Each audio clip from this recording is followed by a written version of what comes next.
This is the 96th video of the wargaming of Wargame Design Studios Battle of the Bulge, otherwise known as Hitler's 1944 Ardennes Offensive.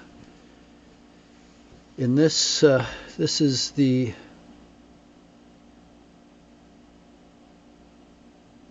first series in which I play the Allies and the game's artificial intelligence plays the Germans. It is December 23rd, not even Christmas Eve yet, 1944, 2200 hours, so it's night. It's turned 71 out of 162 and snow conditions prevail. And I've given this some thought, and I think this is going to be the last video of this series for the simple reason that I have all the victory conditions. Let's look at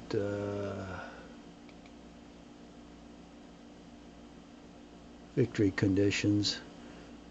It is a major Axis defeat.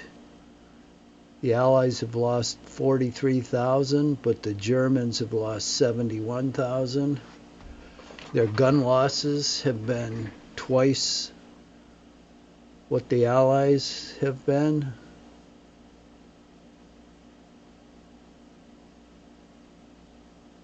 You can see on the map that the German position is pretty much hopeless. Let's just review it from top to bottom. Up here at Monschau, we're still holding,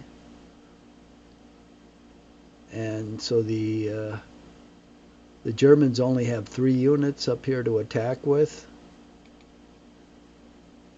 Over here, they're in a little bit better shape for the moment because we've had to withdraw here, but we're coming up strong up this road here, and these units are pretty weak here, so we're going to blow them away, and then we'll be advancing up here at open ground. You can see all the units, all of the battalions the U.S. has, plus it has control over the bridge here. Over here, it's pretty hopeless for the Germans. They have just one stack here, and it's either disordered or broken.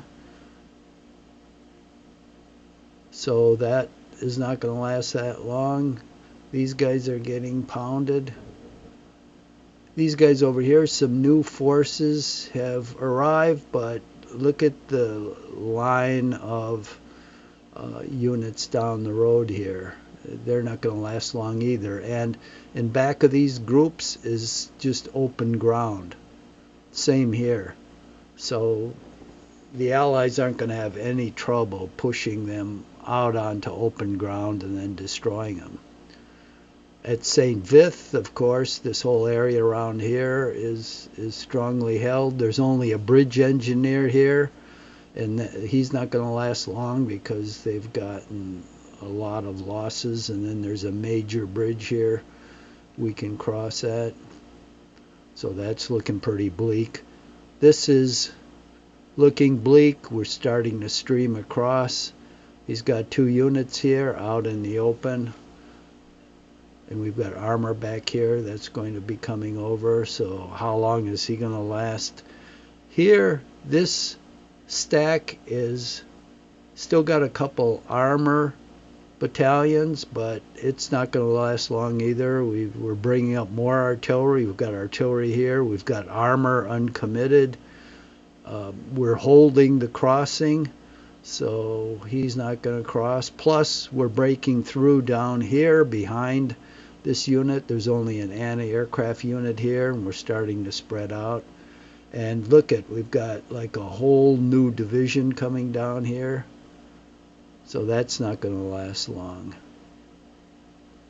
And then down here, it's a total disaster for the Germans. We're at Dashberg. We've got to repair the bridge, but basically we control this crossing. Down this road we're sending a lot more units. All he's got is this artillery unit here. I don't know what this is, but these guys are going to be mopped up. These guys were decimated here. We hold Wilts and we're going after these guys now. They're disrupted. They're all disrupted, so we should be able to take them out. Down here we blew these guys to bits.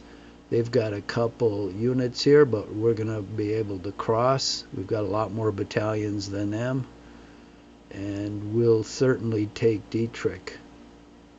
So it's just a question of a mop-up now, and I don't know whether it's been a mop-up for the past, I don't know, 20 turns, 15, 20 turns. And, you know, a mop-up only goes one way. All of the scattered German units are just going to be mopped up. And they've got no offensive power now at all. They're just putting fingers in the dike. As they get a unit or two, it comes up and tries to plug the dike. But it's not going to be very effective because everywhere the Germans are overwhelmed. And look at what's coming here. You know, another British division, another American division. I mean, it's just overwhelming. So, I mean, you could get some jollies by beating up on the Germans until they don't exist anymore, but basically their army has been totally shattered. And I don't know. There are other games to play. You get to a point where, you know, you're beating a cripple. How much fun is that? To some people, I guess it's a lot of fun. So I think we're going to wrap this one up here. Now, I started another one, and I'm not all that happy the way that turned out, because the Germans are not going to make the MERS. Although they're in a good position, so we'll call that one up. So this one we'll take down, and then we'll get into the game. And I'll show you the second game. I'm not sure I'm going to continue it. Maybe. No, probably not. We may start a third one, so we'll talk it through. So here's the second one. I'm playing the Germans in this one. And it is December 16th, 1944, 1800 hours. So it's 6 p.m. and it just became night. And it's still the first day. It's turned 7. So the Germans have an unusually hard time to break through for the simple reason that AI always plays the same game, which is very interesting and actually quite effective when you come down to it. They hold to the last man. That's their game, and it is tough to make traction against that, because initially the Americans are in a pretty good position. They're all in, you know, improved positions or bunkers, which makes it tough to knock them down. And the Germans are incompetently deployed. What they need to break the bunkers down are the 88s, and they're completely in back of the army. And if that isn't bad enough, they're in a fixed position, which means they can't be moved until the game decides they're unfixed. So they're stationary. And up front, the Germans have the light artillery and Nebelwerfers and mortars, which are totally ineffective against the fortifications. Their tanks are way behind the line, and they're fixed, so they can't move up. So the only thing the Germans can do is attack these fortified positions with their infantry battalions. and it proves to be pretty much a slaughter. And here's the reason why. The American infantry battalions are 600 to 700 men. The German battalions are as low as 30 or 40 men. Now comprehend that. A German infantry battalion of 30 men coming up against an American 600-700 man battalion. What are the odds of getting eliminated? For the Germans, real good. Now their battalions are 30, 40, 60, 80, 100. I haven't seen any above 150. So the Americans are roughly a minimum of 4 times stronger. So that means you get 4 or 5 German battalions against American infantry battalion, which is almost invulnerable, for a while anyway, in their fortifications. The Germans get slaughtered, and that's what happens. Because the Germans do not have any armor or artillery support against their initial attacks. So they can make progress, but it's suicidal. Now I decided not to do that, so I held back and waited till the armor came up. But you know, it takes you longer. And what happens is, when night comes, any movement at night, you can disorder yourself. I think any movement off the road. Now the rules are unclear because they're written by a moron who doesn't know how to write rules. Now if that's written by the designers of the game, they may know how to design a game, sort of, but they don't know how to write rules worth of shit. So by experimentation, it looks like you can move on the roads without a problem, but if you move off the roads, then you're subjected to disorder.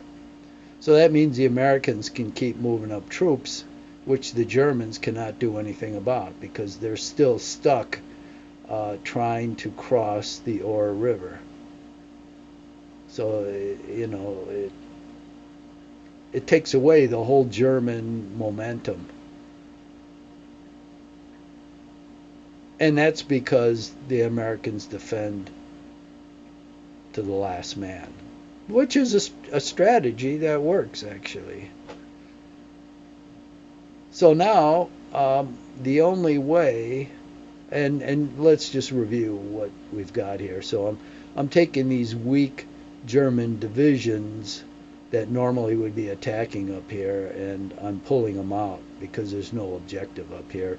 And the ground is terrible. It's all woods. So, and the Americans are hugely strong. Look at these stacks. 4 battalions. How are you going to take on 4 battalions of Americans? That's 2,500 men. You've got an average of maybe 80 per battalion. You've got to get 3 to 1 to get decent odds. Even 2 whole divisions couldn't do that against 1 stack of units. So over here I've made some progress. I've kicked the Americans out of the pillboxes, so they're in the woods, but they're still pretty strong because the woods gives them a 30% advantage. And I've got the road here, and I've knocked them back a little here. Now here, night is here, of course, and it's going to be risky moving across open ground, but the Americans here, I've got a lot of armor here finally, and if I had a couple more turns of attack, they'd be blown away here. And the same here. There's 1 engineer here, and I've got a whole bunch of armor. And over here, I'm skirting around here, and he's trying to hold me back with a disordered artillery battery out here, which is soon going to be blown apart.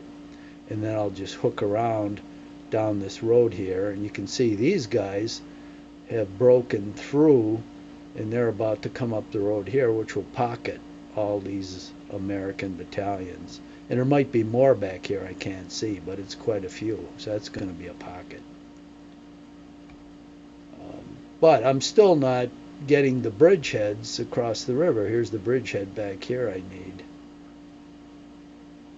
And there's probably units on the other side of this blocking it. So I've still got a lot of work to do. Down here I've just done a holding operation. Now down here I've finally repaired the bridge here, so I'm going to be able to send some units down this road. And these guys are just trying to hold off the Americans. But here you got this guy. He's 121 men. This American is probably between 600 and 700. This guy is 55 men and 116. Together, these guys make up half an American battalion, and 2 battalions are coming down here, plus an armor battalion. It's like, how long are they going to hold? Here, you've got an American battalion. It's disordered, that's true, but it's still, even after disorder, it's 300 men. Here's my battalion, 78 and 77. He's got 300. I've got 150 here against him. So he's double me. I should be triple him. All these units together won't be triple him, and he'll just retreat to Clairvaux, which is behind. So that we're not going to make great progress there. Now we've blown away a bunch of units here, but there's still a bunch of units holding us back, and we've got no real strength here because we're isolated, because we're on the west side of the Ore River, so we've got no line of communication, so our fighting effectiveness is down 1 level. So yeah, I've cleared away a lot of units here, but there's still going to be other units on key areas, and I'm going to be too weak to clear them away because I don't have any armor down here because the damn bridges aren't repaired. So it's you know, this is not a winning strategy since it's night. Now, can this somehow be fixed? This could be fixed if there was another scenario here that we could use that had a much superior German deployment. Well, there's not. The knuckleheads that did all the scenarios, and they did quite a few of them, they don't have one where they have an intelligent German setup, which means bridge repair units not fixed in back of the entire army, but up front near the bridges to be repaired.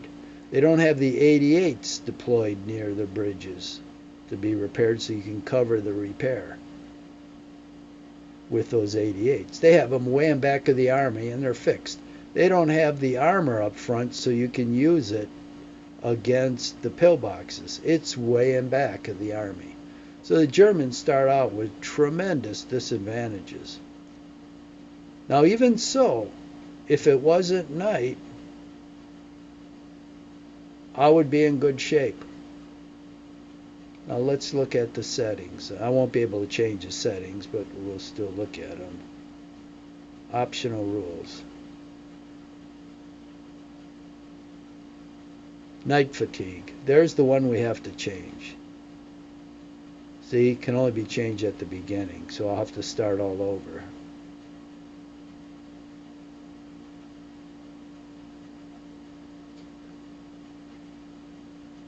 That's the only one I would change to give the Germans a good chance. Now, here's the case you can make. You could say that both sides basically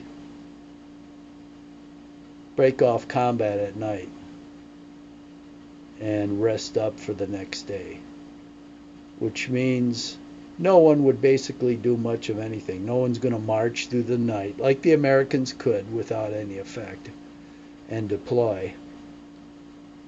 So everybody would just like go to sleep, and then when daylight happened, everybody starts up again. Now that was true during the Civil War and during Napoleonic. They had very strict rules So anybody that did anything at night would suffer fatigue. And when you build up enough fatigue and it doesn't take long, your fighting effectiveness goes way down. So if you didn't have night turns, if you just said, okay, nobody does anything by night, so we go through night, and then we start up day. So the last turn of dusk, then the next turn is dawn the next day. Now that could work, because the German attack momentum wouldn't be broken. And they might have a chance to break out. I'm not sure they would be able to, but I think they would have a chance. They're still under a lot of disadvantages, but that is one that could be corrected. Now, you'd get out of sync with the time sequence because, you're going to be taking night turns, but you're going to have combat. So you'd have a lot more combat, I guess.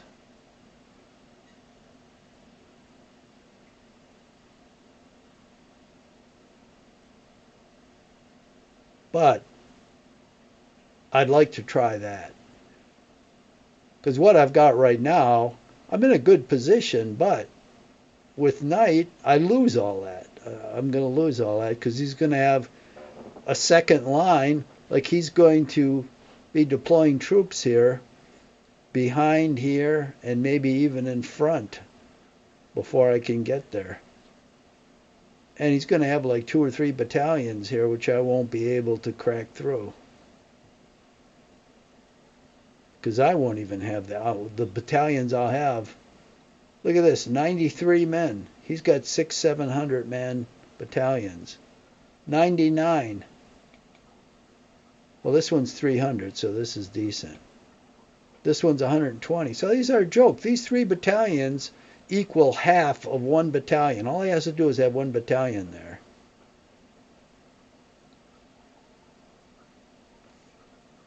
So I am of the opinion, oh, that's another thing. You can't move these army commanders in army group. They move like turtles back here. So your whole army's out of command control, which I'm willing to accept the first day. Well, so the question is, do we restart this with no night move penalties, or do we start something else here? Now we've got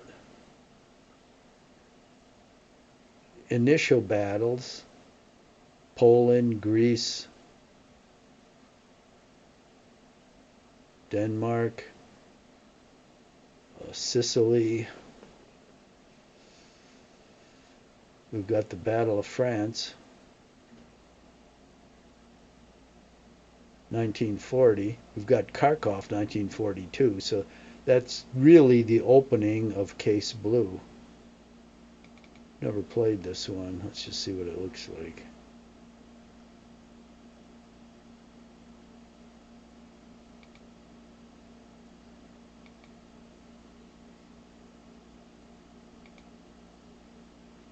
Okay.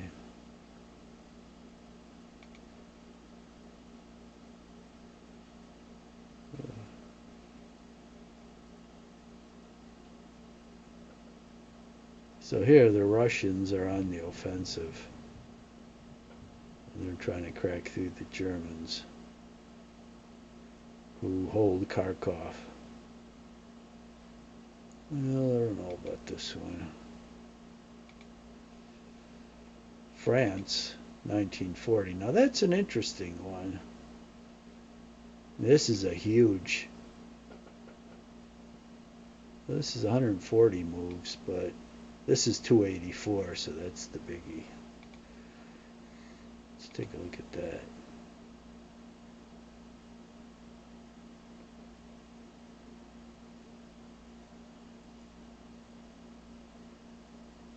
Okay. Why is this taking so long to load in?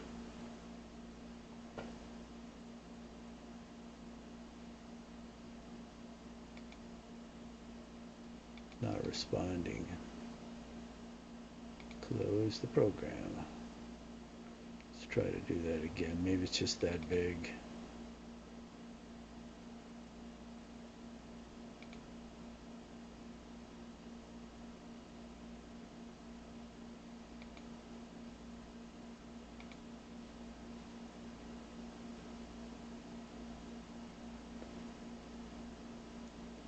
I guess it's that big. Yeah, this is a possibility. This would be a real monster game. And I tried a couple of the opening moves, like 2 or 3 moves. And it does move slow.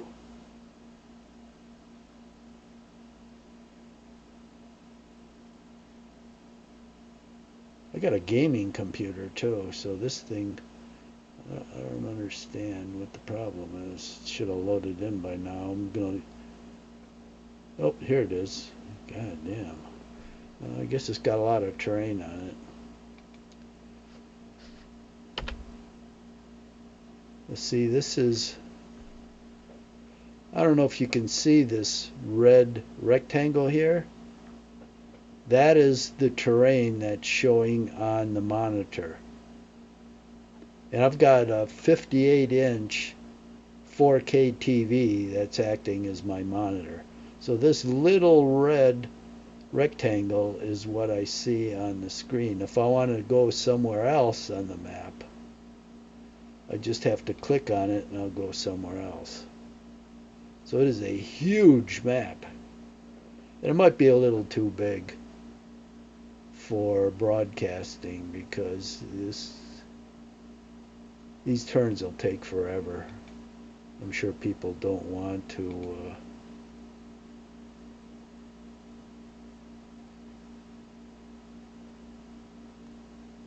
watch this. Well, I may do Battle of the Bulge after all. So I'll do a new one. See all these variants? This is the one I'm using, Wacht am Rhein. That seems like the best one to me. They don't have enough of, they have individual battles. They should have some more campaign variants, like with a different German setup. Whoever did this wasn't very good. But okay, we've got rules we can change, so we can take night fatigue off. The rest of this is okay. The rest of these rules. So we play with Fog of War, which means we can only see what our units can see.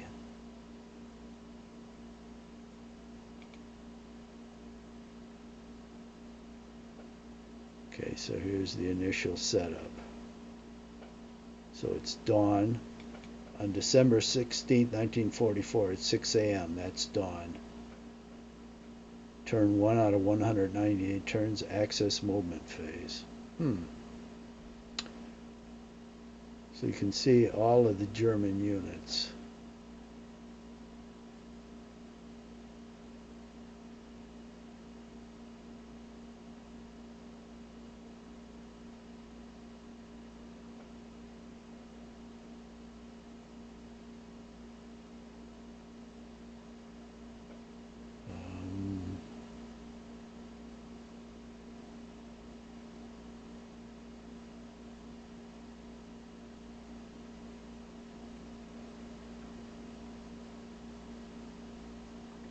Okay, I think this is worth playing. I was wondering, they have a scenario where they have some early releases of the Panzer units.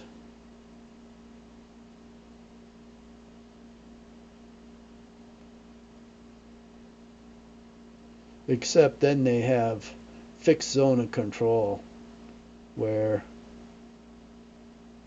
here it's kind of a looser zone of control, so you can kind of edge around the units and surround them. I like that much better.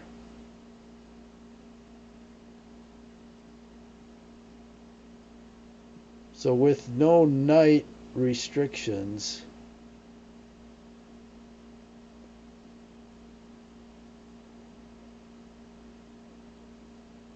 I don't know whether the Germans can get to the MERS, but they have a lot better chance at it.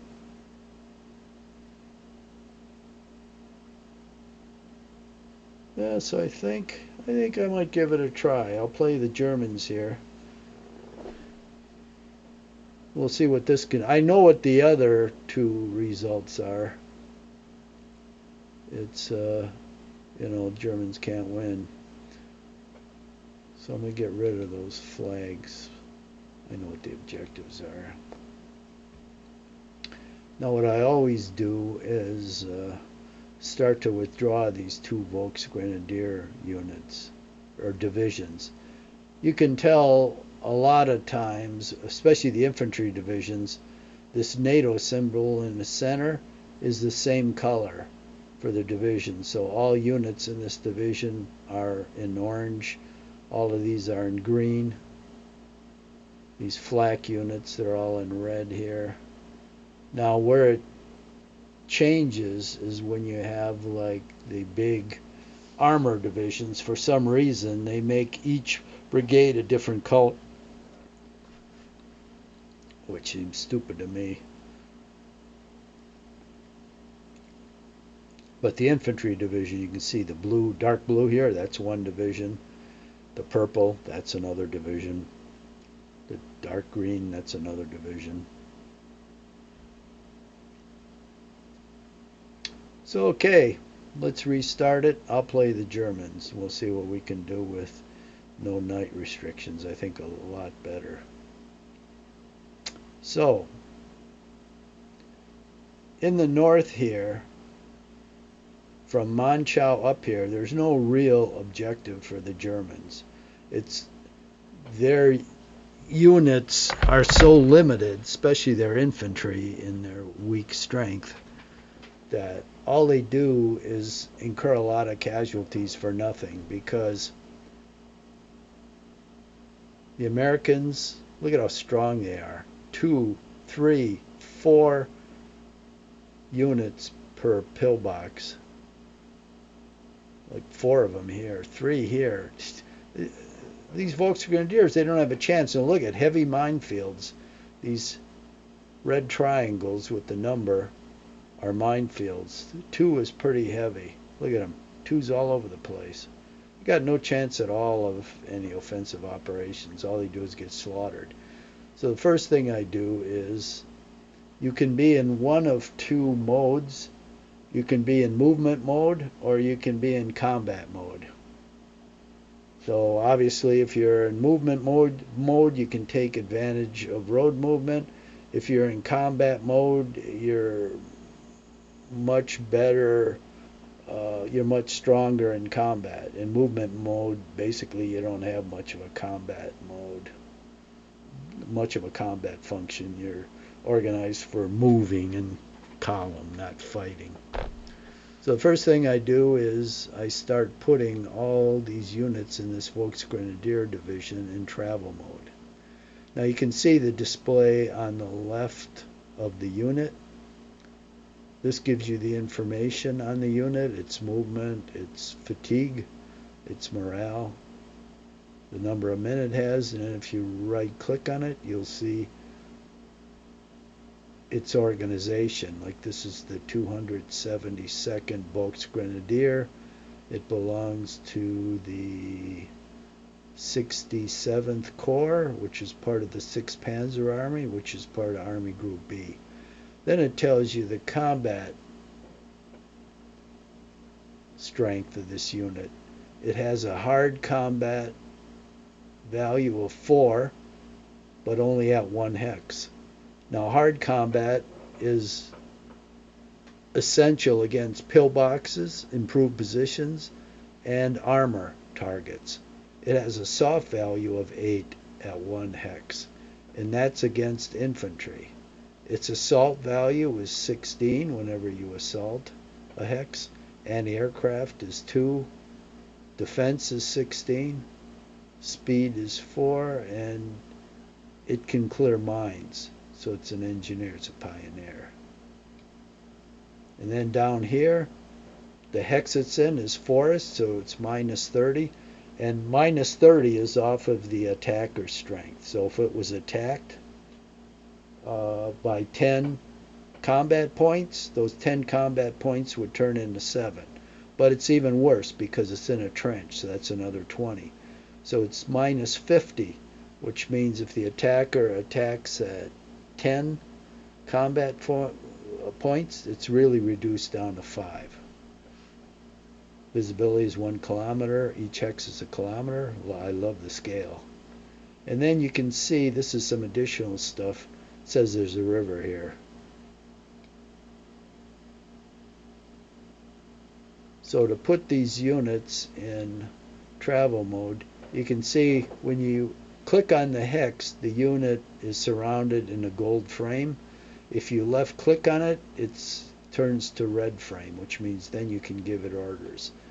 To change between ground and combat, or between travel and combat, you press this trident. And what happens is, you see the movement is 14 here. That's the movement in combat mode. So when I press the trident, you see a T here. That means it's in travel mode. And if you look at the unit, you can see a white bar now is across the bottom of the unit. That means it's in travel mode. So you can look, it's real handy, you can look at all these units and you can see which ones are in travel mode. Now see these white bars here? It means it's in travel mode. These white bars here, these units are in travel mode. These units are. But when you click on the hex, it's fixed, which means it can't move.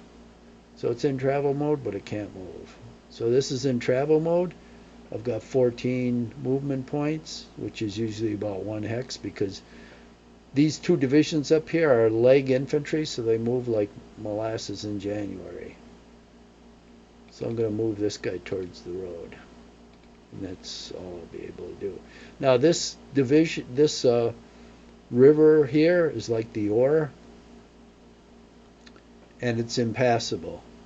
So no troops can cross it, so there's no point in having units across here, because it can't stop anything anyway. So these 2 will truck up. Now usually the artillery, if it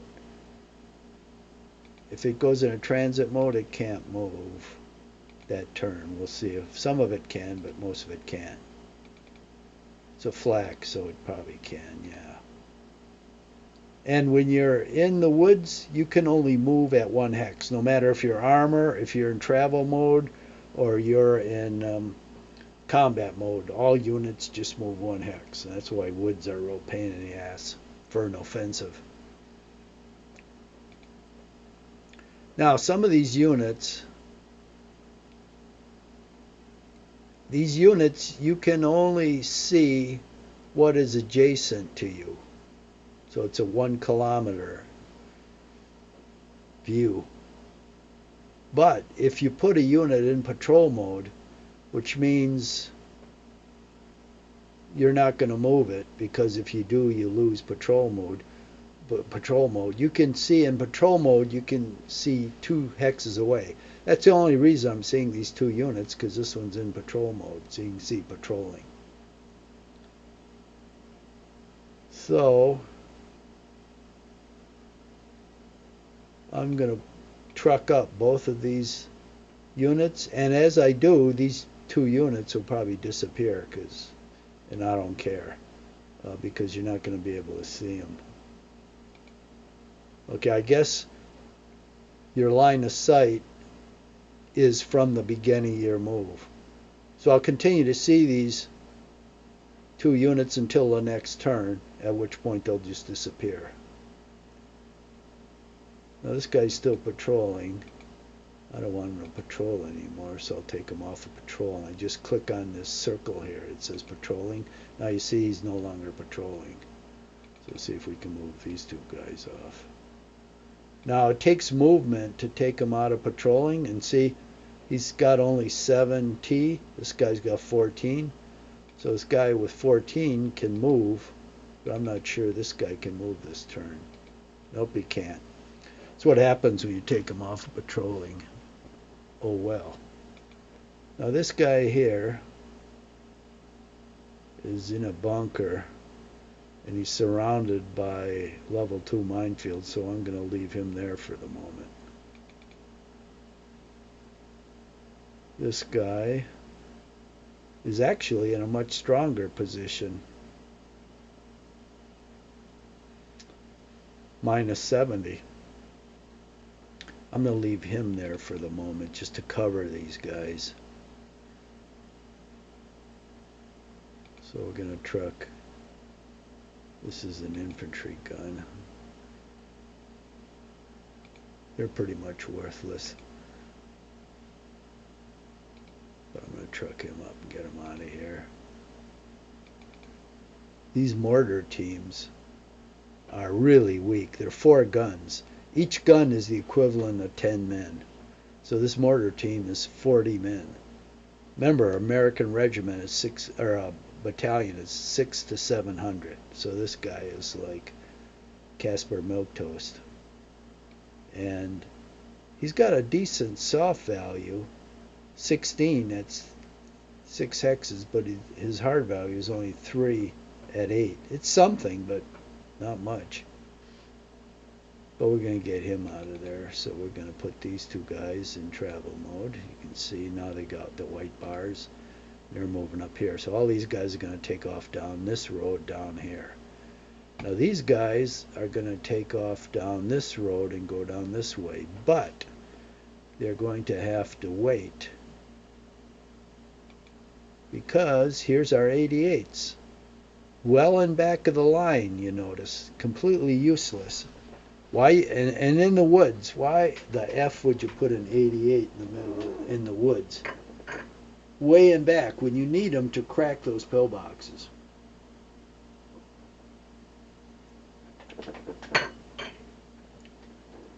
Well, the answer is if you're incompetent, you'd put them back there. So we can put them in travel mode, but they can't move. Takes so much to go into travel mode. They can't move out of the hex. So put that one in travel mode. Here's another 88. We've got a flak unit here that's really not worth much, but we're going to put both of them in travel mode. Another 88. Look where this 88 is, in the middle of nowhere. We're going to put these guys in travel mode. Another 88. See, 4 88s. Just think of what they could do if they were up on the front line instead of here. Put them in travel modes. Well, this is not an 88, but I'm going to put these guys in travel mode anyway because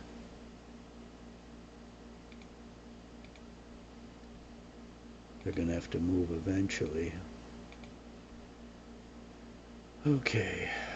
Now, even though we can't move some of these units, like here's an 88. Now, what good is an 88 up here? Well, no good. So we've got 2 of them up here.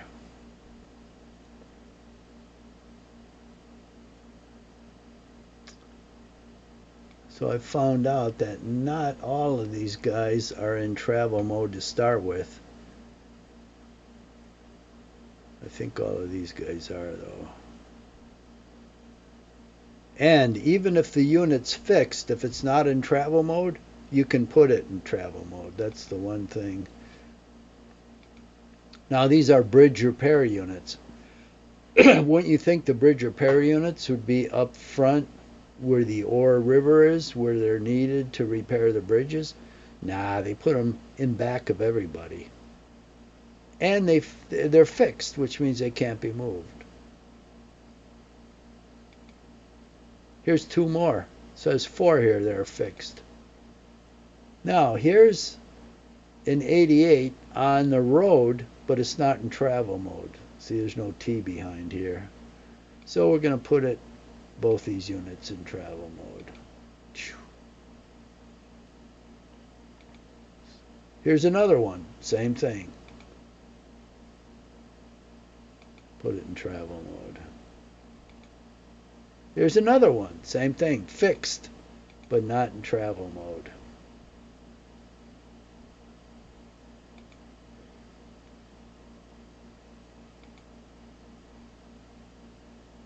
Okay, here's some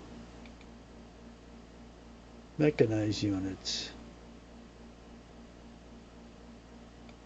Not in travel mode. Why? I don't know. This headquarters is fixed. Both of them.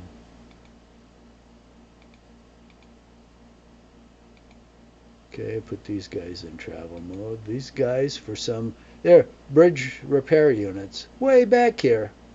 As far away as you can get from the front, they're fixed. Here's two more. 2, 4, so there's 8 of them back here, completely useless. This is the incompetent German deployment.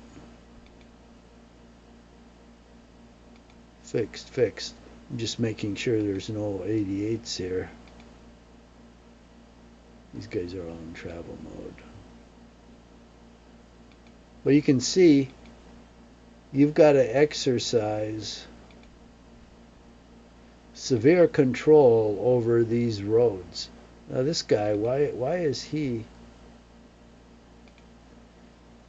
Well, all these guys need to be... Here's another 88, fixed, but not in travel mode.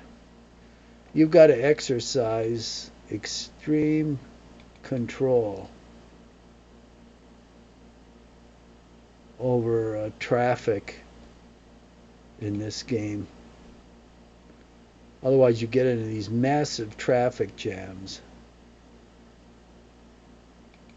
Putting all these units in travel mode.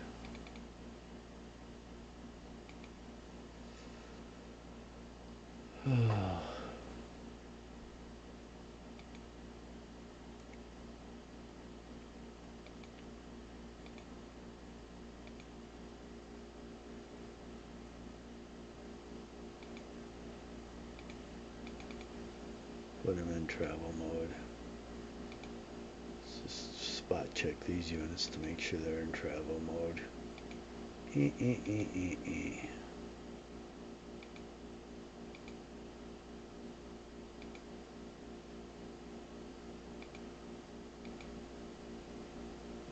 Okay, now this is interesting. Here's a bridge repair unit. There's no use for him up here, but he's up here. It's like stupid. He's needed down south.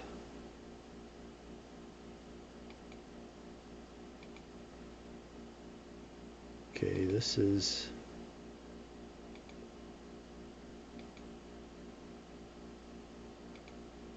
I don't think there are any 88s up here.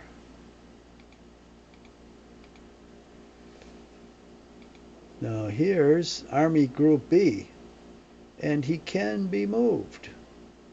Old Rinstead himself. So we're going to put him in travel mode, which is going to take him out of... It's going to take my whole force out of command control, but that's okay because I want to move him forward.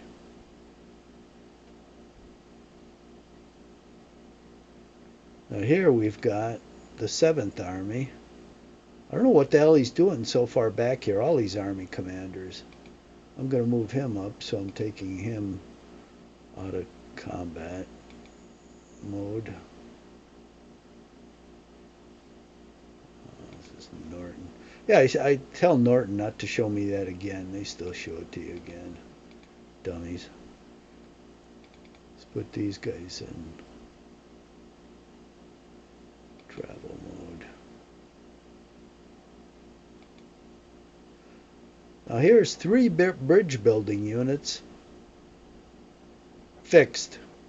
They're needed right up here. This is where the bridges are. Look at how far away that is. Each hex is a kilometer. It must be 30 kilometers away. Why do they have them back there? Friggin' dummies. Dummies, dummies, dummies, dummy Germans. No wonder they lost the war.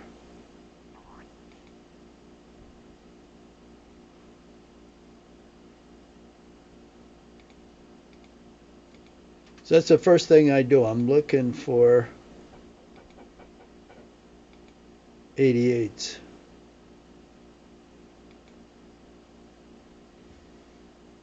And bridge repair units.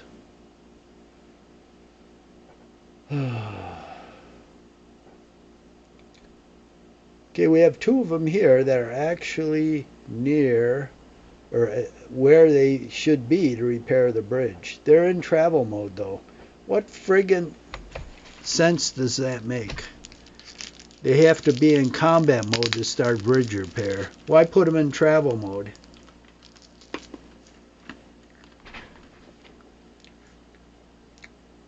Now,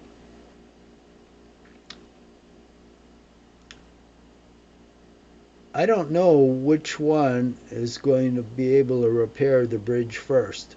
It's a die roll type thing. So what I do, like here, you got to put both of them in combat mode. They're deploying. So they deploy for the turn, which means they can't start the repair until next turn. I have both of them do the repair, and one will finish first. It's just a die roll, either one, but it gives me a better chance. But the stupid thing is that even though I can see some logic to it, even though one lays down the bridge, you can't remove the other one. I guess the logic is because both of them are laying down a bridge at the same time. Now what should happen is, and I see where you can't walk away from it because you've got all your equipment there, you've got all your bridging material there. So if you walk away from it, you just abandon it. So you can't lay a bridge anywhere else. That I can see. And I guess that's the logic here, because when you start laying down your bridge, you're committed. I mean, you can't just say, "Oh, I don't want to lay it down here. I want to lay it down somewhere else." But the thing I disagree with is you don't get two bridges. You only get one. It seems to me, well, maybe they're just repairing the one bridge. But they're doing more than repairing it, because if you've ever looked at pictures of World War II when they destroy a bridge, there's nothing to repair. They've got to lay a new pontoon bridge. So that's what they're doing. So it seems to me the other unit should be allowed to move away, but it can't.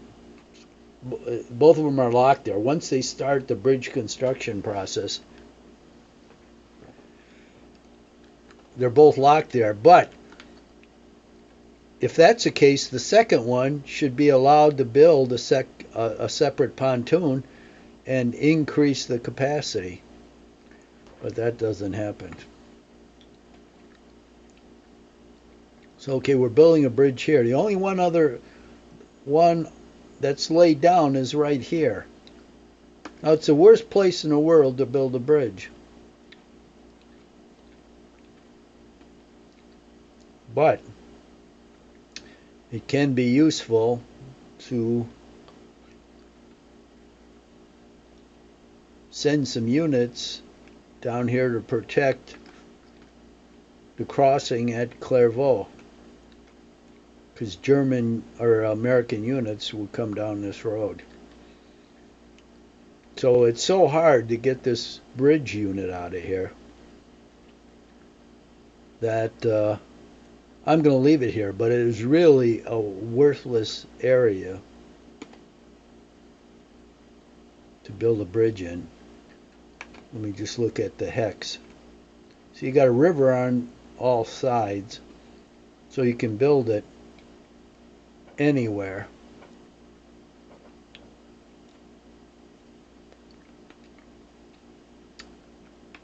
So I think I'm going to build it to face south here, because I don't want this guy coming out here and obstructing the crossing of units. I'll bring this guy down here to protect this bridge so he can't just come down here and sit on it. So I'm going to construct it to the south. So what you do is you left click on the hex, you see that blinking box, and then you see it's surround this unit profile is surrounded by gold. You left click on it, and that means when it's surrounded by red, you can give the unit orders. So go up here to engineer, bridge operations. It says where do you want to build the bridge? Straight down.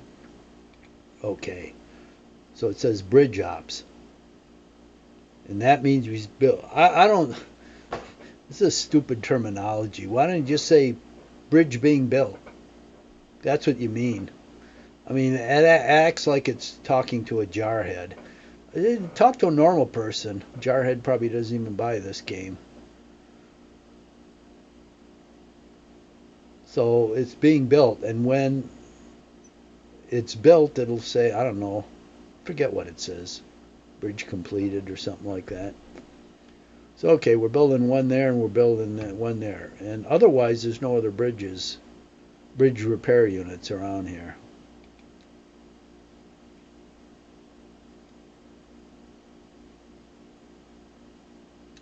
Now I have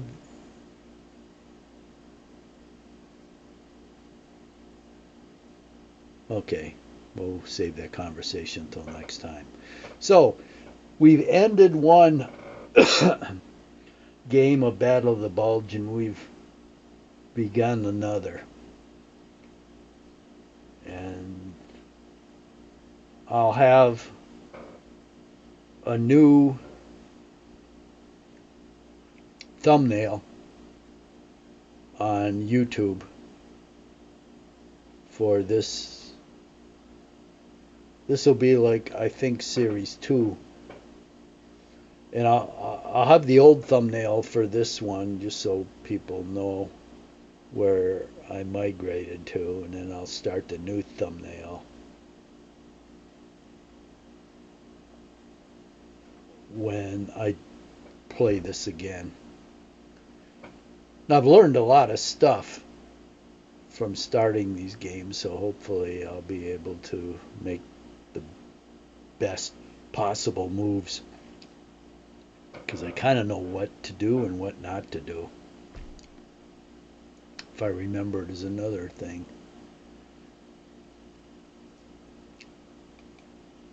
So we'll save as is, as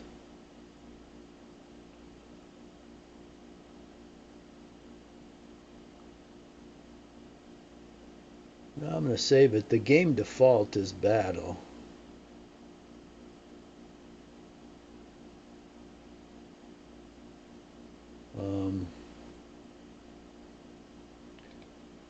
I'm going to get rid of campaign. So we'll save this as battle. So I just have one area in there exist. I want to. Okay, so it's saved. So that's it for this first turn. We'll get into it. Into more of it next time, but I'll warn you up front, it's a real slow-moving game. You really have to take it easy. You've got to really think about things. And I'll be talking out loud through most of this, so if you ever want to buy it, you'll know most of the rules, written and unwritten. Unwritten ones are the hardest ones to discover, because the fool that wrote the rules doesn't include this stuff because he's an idiot. Well, I don't say he's an idiot. He just isn't very good at writing rules. In fact, he's no good at writing rules. I used to write operational manuals for a bank, so I know how to write this shit. And then I wrote for 30 books, so I know how to do this shit. And I played war games since '72, so the dork that wrote this, I don't know where he came from. He might have been the lavatory attendant, and they said, "Hey, you got time? Go write these rules." I have a feeling that's what happened. So anyway, we will continue on with this next time.